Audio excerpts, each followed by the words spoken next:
Yes, I can hear.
Hi, can you hear me?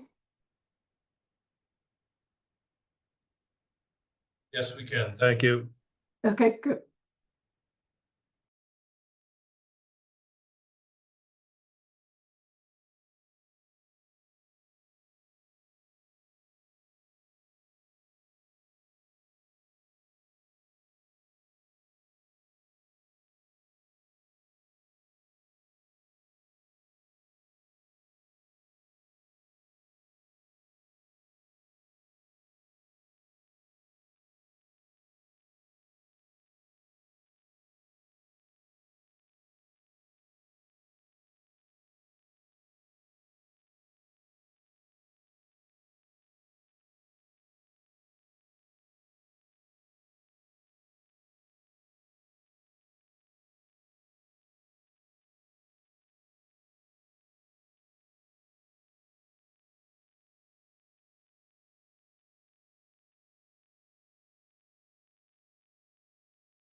Good afternoon, everyone.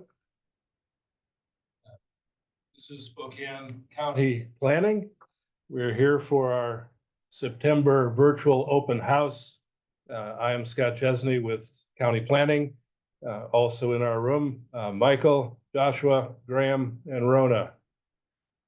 We are going to go through a little discussion today about the environmental impact statement and notably what we call the alternatives and the bookending of alternatives.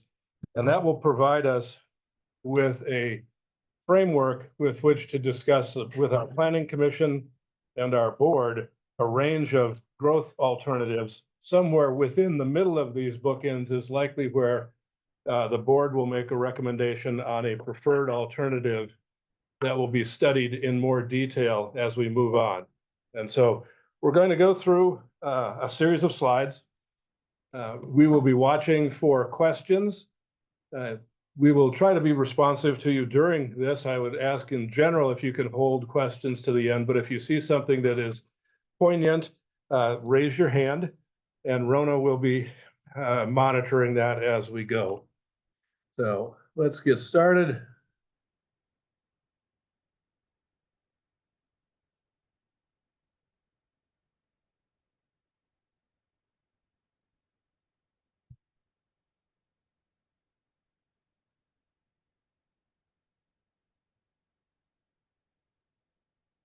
The objectives of our comprehensive plan are in some ways fairly straightforward, but also very complex.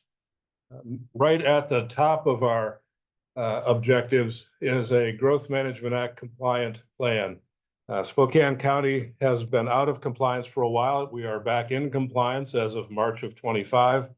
And it is very important that we ultimately produce a document that remains in compliance with the GMA so that we can work with our partners at Commerce and other state agencies to move on.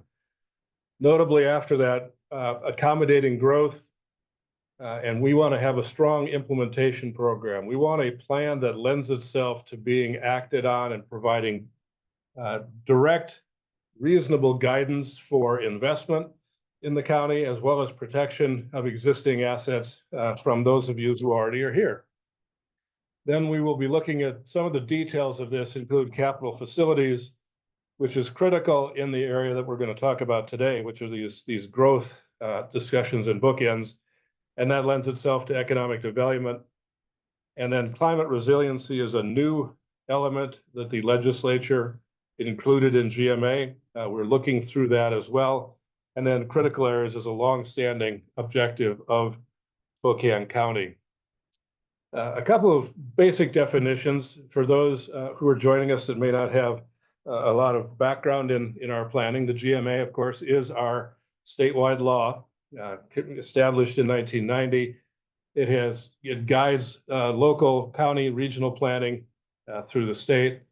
The EIS is started as a federal program, is now adapted at the state level to look at an assessment of possible impacts that projects may have on our environment. And then the alternatives is the system that we're going to be looking at starting, or continuing in today's version of what those development scenarios will actually look like. And then one thing that we'll get into later, but we wanted to highlight up front is something called area median income. And for the most part, we're talking about household incomes here. And a median income is that number which half of all households earn more, half earn less. And this is a bracket or a measure that is used by lots of levels in government and nonprofits to try to provide guidance for various groups. And you can see some of those at the bottom, 0 to 30% AMI, up to greater than 100% of the area median income. The housing element of our comp plan is specifically directing us and all of our cities to look at allocating housing opportunities for those in the brackets at 100% of AMI and under. And so it's a new thing, but it's something that we're going to be looking to push forward. So a couple of basics. You know, the EIS kind of expanding here from the statutes. Essentially, though, it's set to highlight, you can see having a probable, significant, or adverse environmental impact. That gives us a chance to mitigate that or adjust the plans to reduce that impact. And why are we doing it? Among other things, it is required for any plan where you're intending to add capacity. So here's the kind of the other basics of it. SEPA review, and the SEPA is the State Environmental Protection Act that guides kind of what we do from the details as we moved in. And it, you can see here, it provides analysis for local decision-making in the easiest possible sense. So the alternatives themselves, there are three that we will be studying.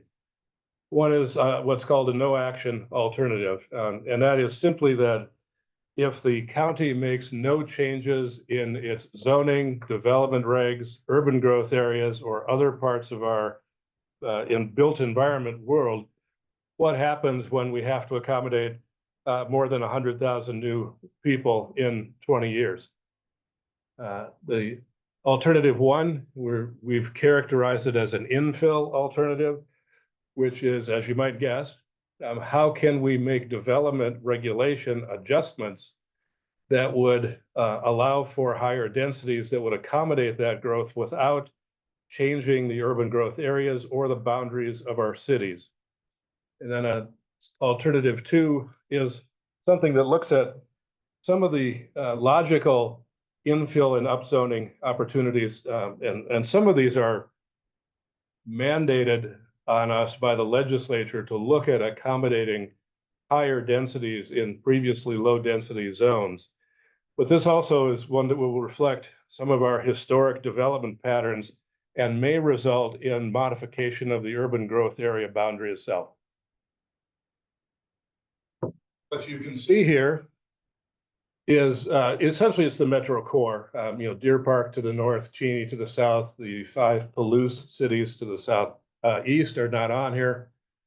But what you see in the yellow and orange shaded areas are the urban growth lands that are either standing on their own, or the orange ones are called joint planning areas, and they're notably with the city of Spokane, where we make a commitment to consult and collaborate between the city and county as we plan for development in those areas. The green on this map represents a zone called urban reserve. And the simplest way to describe that is our predecessors, when they created the first GMA plan in 2001, started an urban reserve as a logical place to look for growth once you have filled up your urban growth areas. And so you can see they're all attached to that. Most of them are somewhat logical, but those are the areas in which we will look first for growth opportunities if we need to accommodate development outside of the existing urban growth area.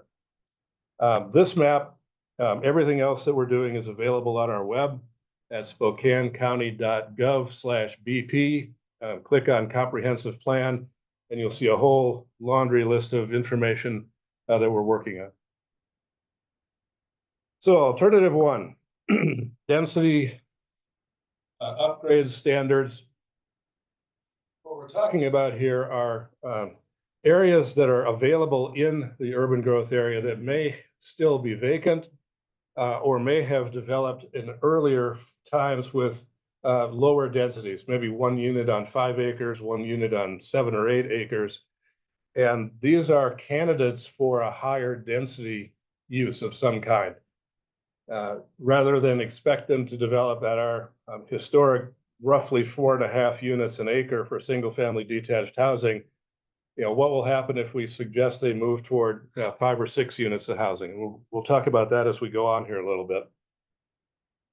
And so this is the, again, not changing the boundaries, but how do we accommodate growth in those boundaries?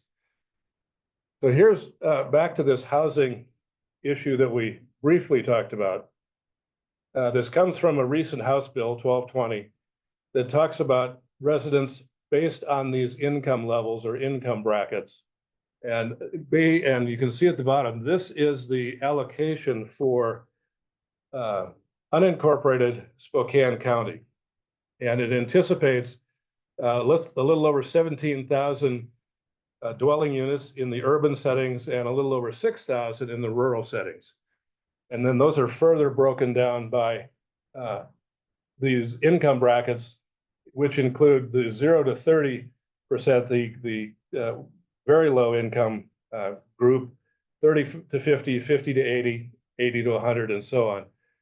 You can see pretty clearly that in that 30 to 50 and 50 to 80% group, that is a very sizable share of what we're looking at in terms of allocating for housing. There's no allocation in the rural areas for anything below 50%. And that's partially a sense that in rural areas, you're widely distributed. There's very little access to transit or services. So it's very hard to provide housing at those levels.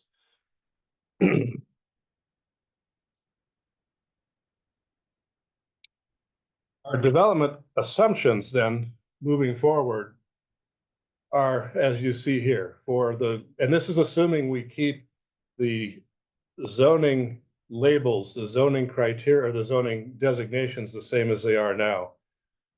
But we would assume densities in the low density residential of 6 units an acre rather than 4.5, medium density at 16, high density at 25, and then the residential allocations within our mixed sites.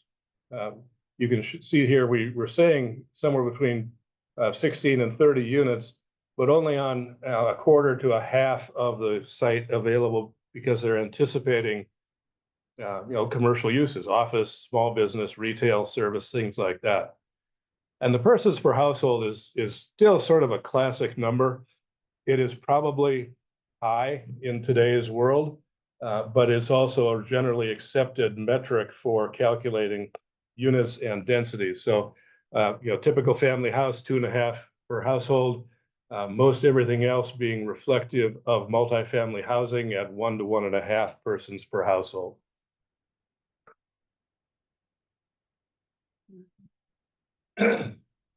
What does that mean then for these zones? So in this LDR, low density residential zone, currently the county allows duplexes on corner lots, as long as you have some design attributes in there. Has some options for 3-plex, 4-plex, but they have not been widely used. The maximum dwelling unit per acre is 8. There's minimum lot size, height limits, and lot coverage. One of the suggestions is simply to allow duplexes or split units everywhere, and perhaps a corner version of a 4-plex.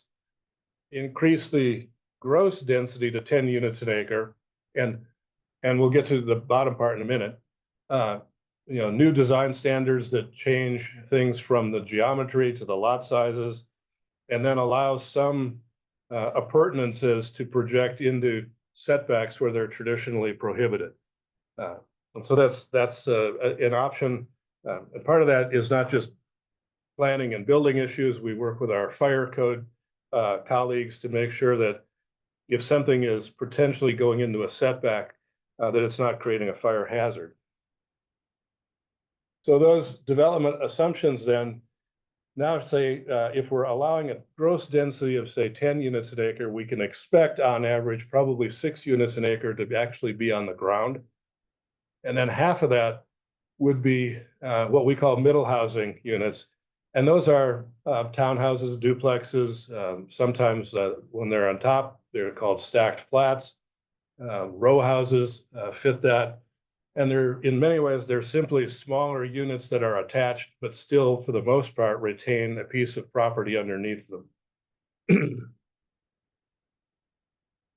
These are a couple of examples of what that looks like. In that 6 unit an acre example, you can still see, you see here, pretty traditional streetscape. There's room for street trees and sidewalks. There's room for porches. You can have, in this case, especially the one on the lower half of that photo shows courtyard access lots, or sometimes these are larger ADUs, but they allow for a second parcel to be created from that. If we move up over toward 9 units an acre, you start to keep the traditional streetscape, but you can see you're losing side yards. And you're also generally blending this with single family homes like those on that lower row, and then townhomes or multiple units that are row houses in groups of 2, 3, or 4 that are highlighted on there. So you can start to see the visual impact as you increase these densities. So the medium zone, you can see the current requirements here, 6 to 15, smaller lot sizes, a little bit higher height, a little bit higher lot coverage. Continuing the suggestion of allowing duplexes outside of the density calculations, design standards that will mitigate a lot of concerns about higher density. And that's always an important element to remember in planning, is that good design can allow for relatively more dense development that still fits in very compatibly with existing single family homes.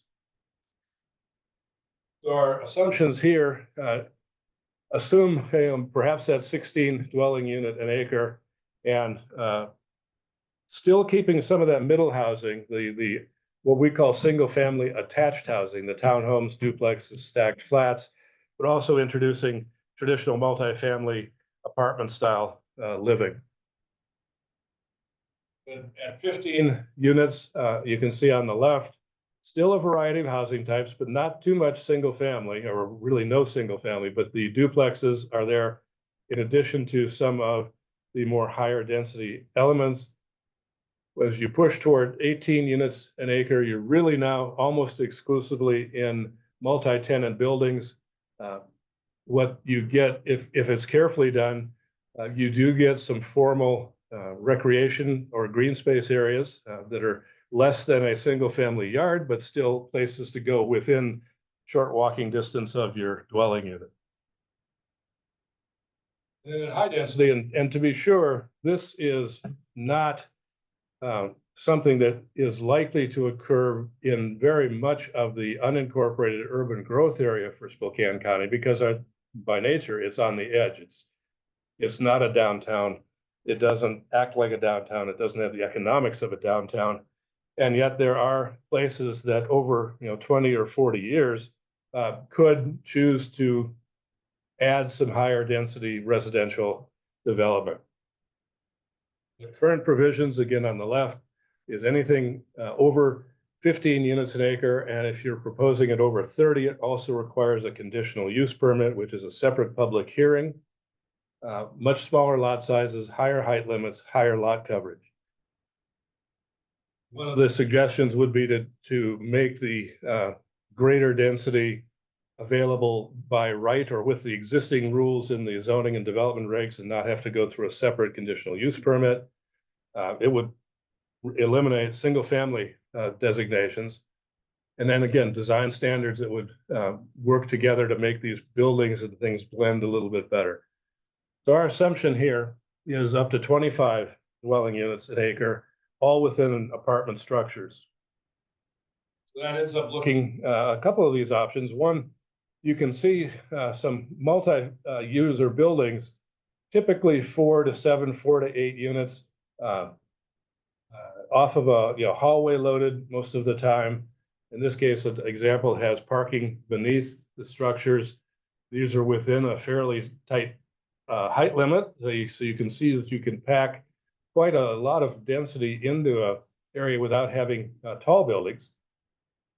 And if you bump up even further to that 34 units an acre, it's pretty intense living, some formal open spaces in the middle, but it is entirely enclosed in higher capacity work. So let's talk about our commercial zones for just a minute, because there are allocations for residential living within commercial zones now.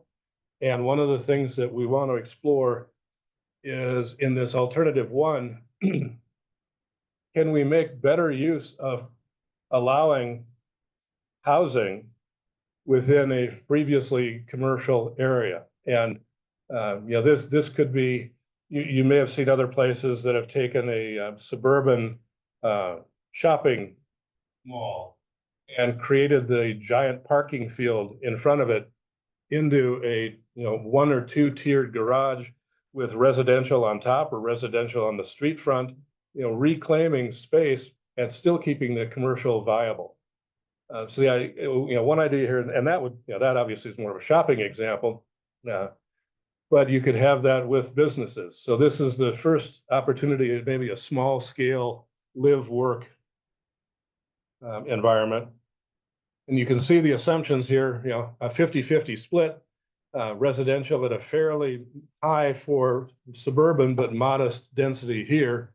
And then that FAR is a floor area ratio for retail, and that's to balance how things would be developed.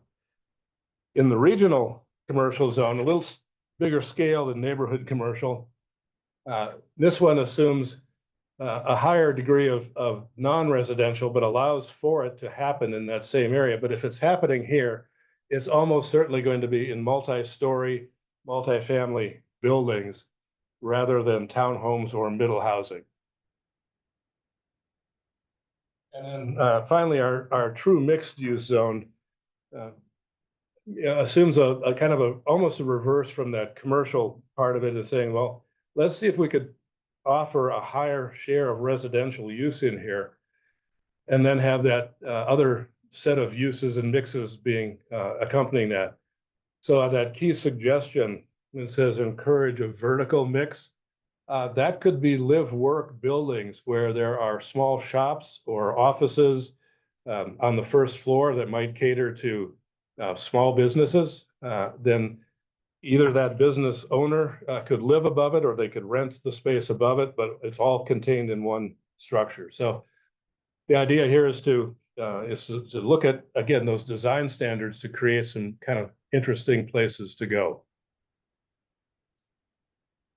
As we move into the second alternative, I want to just take a second. All the items that you saw highlighted in yellow under alternative 1, those are the factors that we will be looking at in the zoning classifications as they're existing mapped in our system, and looking at them within those higher density units, those coverage areas, and see what does that provide us for capacity. So here in alternative 2, we're going in a slightly different direction. The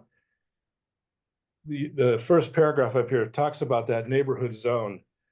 That is a version of something we talked about back in February with 3 sessions out in the county.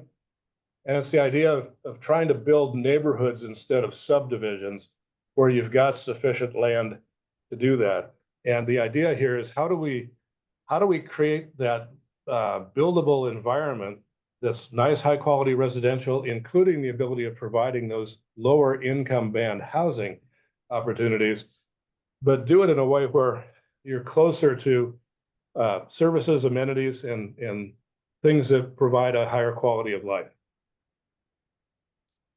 So what does that look like? Has some of these concepts. Back to the climate resiliency. Many times suburban or near rural design standards, they don't have sidewalks, they don't have street trees, they don't have some of those urban amenities.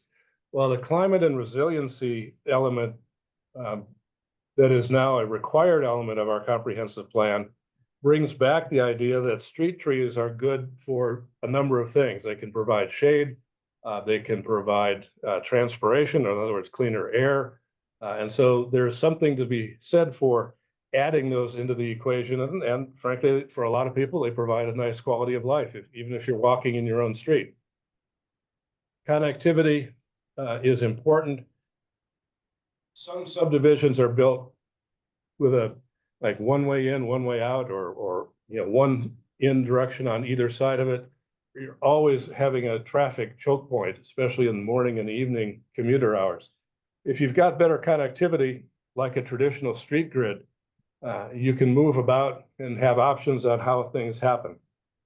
That's good for pedestrians. That's good. It's safe. And some of these, even through block connections that can happen if you've got sufficient room to do that.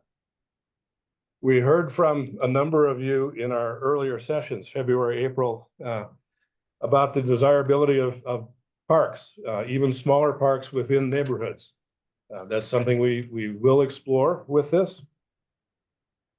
And streetscapes, pedestrian access, and then kind of the zoning design points at the bottom, how we put that blended zoning in to allow for single family, middle family, and others.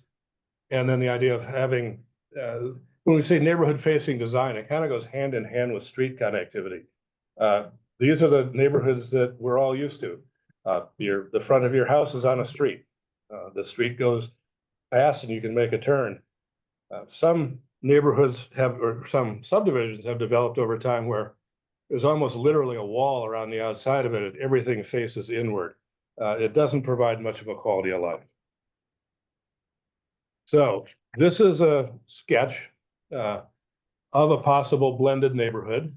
And and you can see clearly this requires more than just a few acres of land. This is more of a 20 or 40 acre opportunity. But you've got some true multifamily served in the middle. You've got that middle housing, the attached housing in the darker colors as well, and then some single family housing, possibly with accessory dwelling units or alley served garages in the back, accommodation for a green space in the middle, some connectivity to the outside, and then some connections to regional pedestrian or active transportation trail networks. This isn't something that can be built everywhere. It needs a certain amount of size. But for example, if you even look at the photo around this, if some of this were to happen here and you started looking at that bigger area as a whole, well, then maybe that park is there to serve not just this development, but the other ones around it a little bit, and they connect in differently, and it provides some economic benefit beyond the project itself. Where are we? We started this with a scoping project back in April. We're working through these alternatives and these frameworks now. We will be working on a preferred alternative, and that's kind of a small p preferred alternative because that helps us narrow down our study work for the draft environmental impact statement, which we hope to have prepared and release on or about the 1st of December for an extended public comment period into mid-January. When those comments are back and when we have made adjustments through your comments and through the work of our planning commission and our board and our steering committee, which includes all of the communities in the county, that will go into a final EIS, which will also go back to all of you and others for a final public comment before it is adopted by the Board of County Commissioners. Along that line, in addition to today's open house, where we kind of constrain ourselves by time to more or less an hour, we've set up 4 remote opportunities in October, a little bit as best we could, north, south, east, west. Center Place on the 15th, the North Spokane Library on the 20th, the Moran Prairie Library the next day on the 21st, and then the Sheriff's Training Center, where we saw and met with some of you earlier this year out on Medical Lake Road. We would encourage you to attend these. They are all going to be 5:30 to 7 o'clock, which I see we didn't put up on our slide. That's our fault. But they will also be noticed on our webpage. And if you are already on our notification list, you will get that notification as well. But again, they will be 5:30 to 7 p.m. at each of these locations on those dates. And with that, here's what we would ask of you. How do you see these approaches? What concerns do you have? What other comments or questions do you have for us, for our planning team? And we will open the floor. So thank you for listening, and we'll see if we've got some questions. Nothing so far? Nothing so far. No raised hands. People attended this one. Had 13 total, we're down to 11.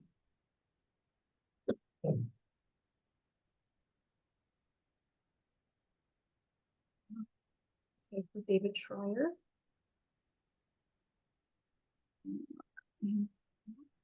Go ahead, David. Can you hear me? Yes. Yep. Perfect. Do you anticipate on those remote sessions that you'll have better indications of what some of these proposals are in the two alternatives that are the action alternatives? Or when do you expect, like, I know Yes, we do. okay. We're taking a lot of this to our planning commission on September 11th for their guidance, notably on alternative one, and we will have that guidance in better or more illustrative form. What will that look like at these sessions? And then we're also looking to an October meeting later than that, that will bring in some of the bigger UGA issues. So you'll see more detail on alternative one and some of the concepts for alternative two at these sessions. Thank you.